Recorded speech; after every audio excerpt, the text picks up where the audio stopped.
promise to love you forever. Hindi tayo maghihiwalay. No matter what happens, in highs and in lows,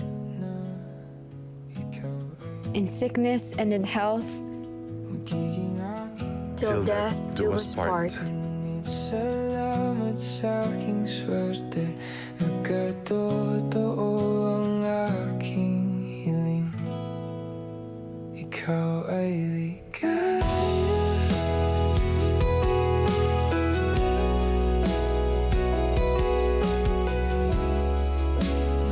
Hoy! Anong ginagawa niyo? Wow, feel niyo pala talaga ang married life, ha? Kahit na total opposites kayong dalawa, lakas ng loob. Kayo bang dalawa talagang sure na sa isa't isa? Ang pinakamahalagang tanong dito eh. Sure na ba kayo dyan sa nilagay ninyong sa prenup? Sure na. We will be together forever.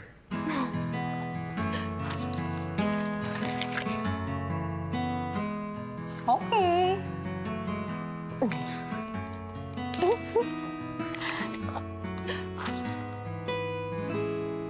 Ay, oh, wait, love.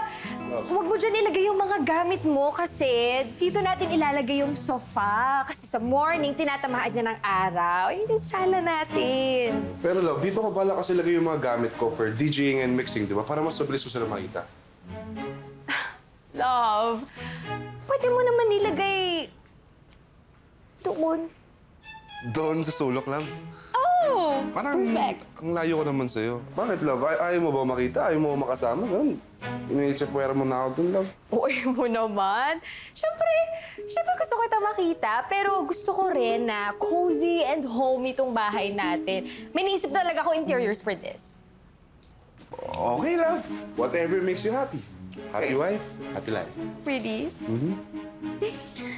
So, doon na ako doon, ha, love? Oo, tanggalin na natin tong... Doon ako sa corner, no?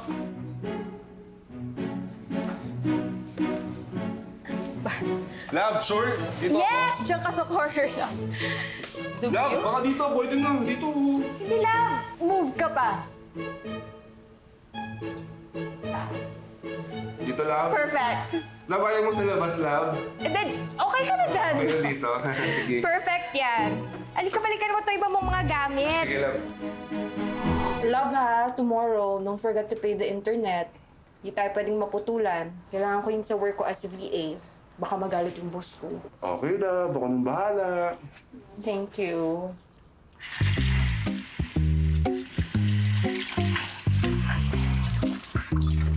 Bye, love. God!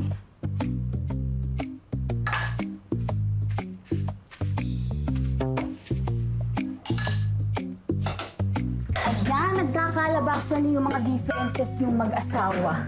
Nako, marami ka pang madidiscover kay Levi na hindi mo pa alam nung mag-jowa pa lang kayo. Alam ko naman magkakaroon kami ng ganun, tol. Pero sobrang OC niya eh. Lahat ng gamit ko nililigpit niya. Eh gusto ko nga nakikita ko lagi yung gamit ko. Tsaka, alam mo yun, I have this organized chaos way of keeping my things. Eh, ayaw niya nga ng ganun eh. Sino ba talaga masusunod sa inyo? Hindi ko naman sinasabi na ako lagi ang dapat na masusunod sa mga bagay-bagay sa bahay. Pero kasi, mas alam ko talaga yung mga gagawin. See, kaya ako, I prefer na live-in muna. In that way, makikita mo kung okay ba kayo sa isa't isa, living together. Mas practical, tsaka makikita mo kung compatible kayo sa isa't isa. Sana pala, nag-live-in na lang muna kami, no? Pero paano? Kapag ayaw niyo ng isa't isa, hiwalay na?